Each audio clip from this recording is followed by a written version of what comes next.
Bonjour à tous avec la deuxième partie de la programmation langage C. Dans cette partie, nous allons voir des notions et des structures plus avancées de ce langage, la programmation modulaire, les préprocesseurs, les pointeurs, les tableaux, les chaînes de caractères, les structures et les énumérations, l'allocation dynamique, la lecture et l'écriture dans des fichiers.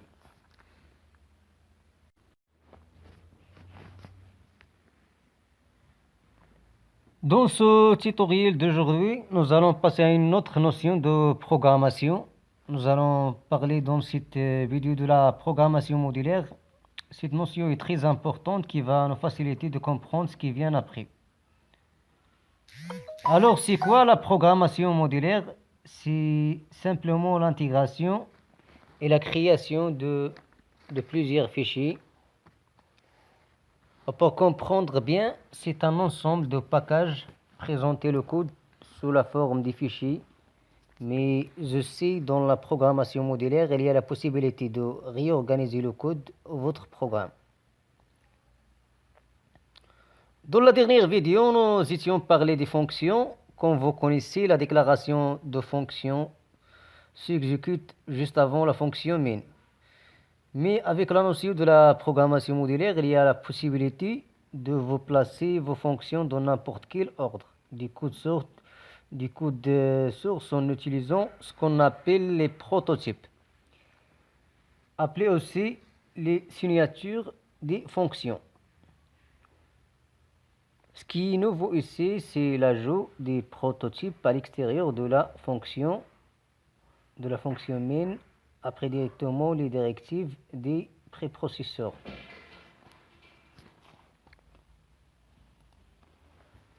Comme vous voyez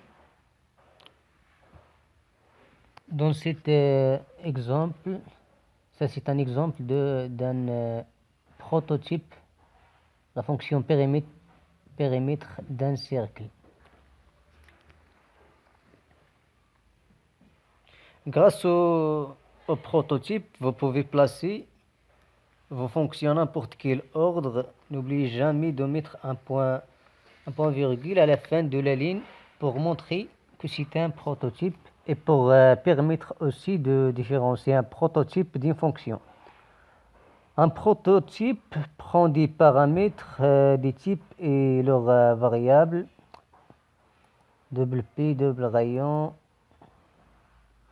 Mais il faut connaître que la déclaration des variables, c'est pas obligatoire, c'est facultatif.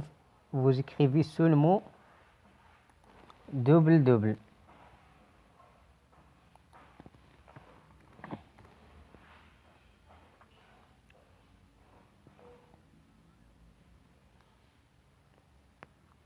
Sans plus attendre, on va prendre à tout à l'heure un exemple pratique des prototypes.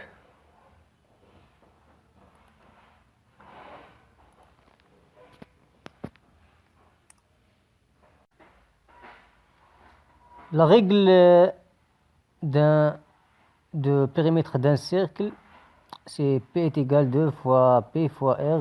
Périmètre du cercle est égal 2 fois P fois rayon.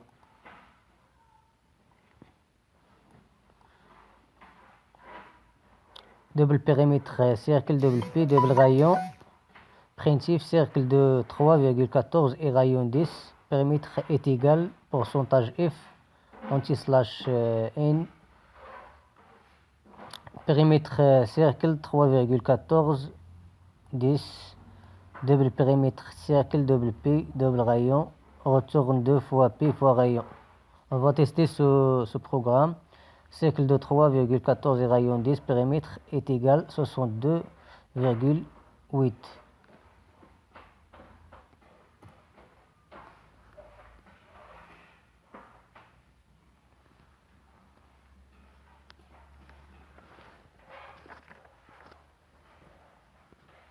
Nous travaillons maintenant seulement avec un seul fichier source, main.c, mais lorsque nos programmes vont être composés de dizaines ou de centaines de lignes, notre programme ne sera pas tout écrit dans un même fichier main.c. Il Il est possible d'écrire vos projets dans un seul fichier, mais vous trouverez des problèmes lorsque vous créez plusieurs lignes. Pratiquement, ce n'est pas suffisant. Pour faciliter votre travail, il est conseillé de séparer ou découper vos projets. C'est le principe de la programmation en langage C. Jusqu'à maintenant, nous avons travaillé avec un seul fichier source. Comme vous voyez dans ce schéma, il y a deux types de fichiers. Les fichiers .c, appelés les fichiers sources composés de fonctions. Les fichiers .h, appelés les fichiers header, ces fichiers composés des prototypes des fonctions.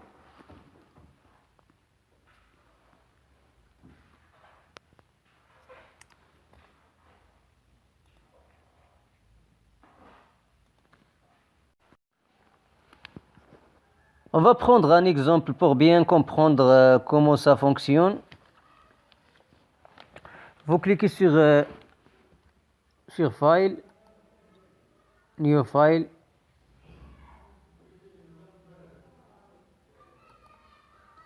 C'est les headers, les points C, les points H. Ou simplement, vous cliquez ici sur File, New File, File. Vous créez cercle.h.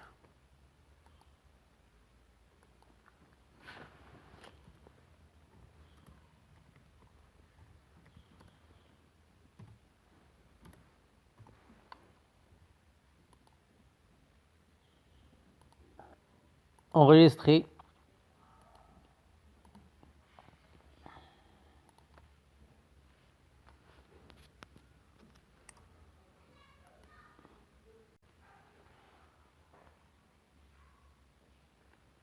Cleaner le prototype de la fonction périmètre, double périmètre, cercle, double P, double rayon, point virgule.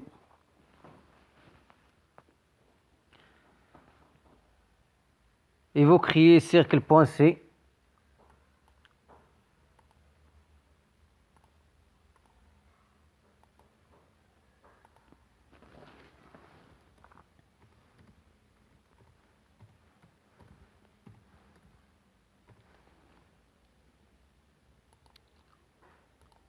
Enregistrer.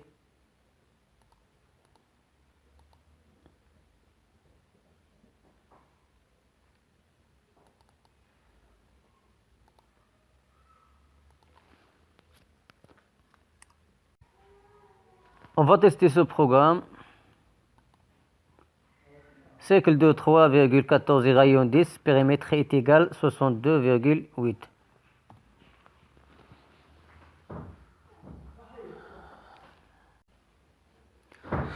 Un prototype, c'est la signature de fonction pour chaque fichier .c entre son frère .h. Pour notre exemple, cercle.c, cercle.h. Pour que l'ordinateur connaisse que les prototypes et dans leur fichier .h, il faut inclure le fichier .h à l'entête grâce à une directive de préprocesseur. Le programme consiste alors à écrire un fichier à l'entête, fichier .h. Ce fichier doit être inclus par la directive include dans le fichier .c ou le fichier principal main.c. Les principaux éléments qui comportent un fichier en tête, les directives include concernant les éléments qui apparaissent en tête, les définitions des constantes, soit sous forme de directive define, soit sous forme de type énuméré, les définitions aussi de structure struct et de type diff. Je vous parlerai de ces notions et structures en détail dans les prochaines vidéos. Alors, pour ne pas oublier les fichiers les plus utilisés à l'entête, stdio.h, stdlib.h, library, c'est-à-dire bibliothèque. Ce sont des bibliothèques standards pour les fichiers d'inclusion comportent les éléments suivants. Type nom prédéfini, modèle et nom de structure, type et nom de variable, prototype de fonction.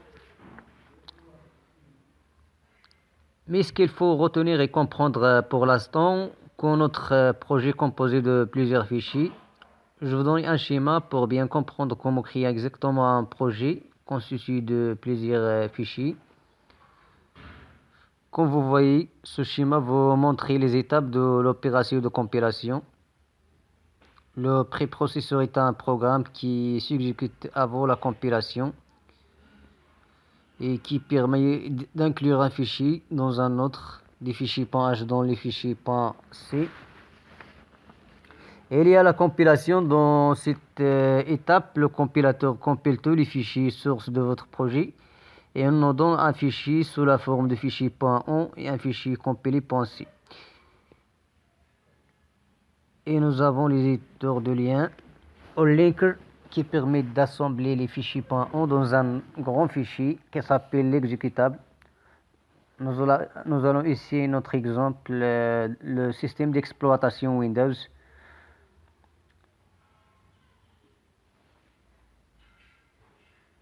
Il faut ajouter un autre schéma pour que notre programme soit complet. Il faut ajouter les bibliothèques compilées.a.lib dans l'exécutable. Comme notre bibliothèque standard stdio stdlib, elle est rassemblée avec les fichiers binaires.on. Voilà, c'est la fin de ce tutoriel et à la prochaine vidéo avec je pense les variables locales et les variables globales.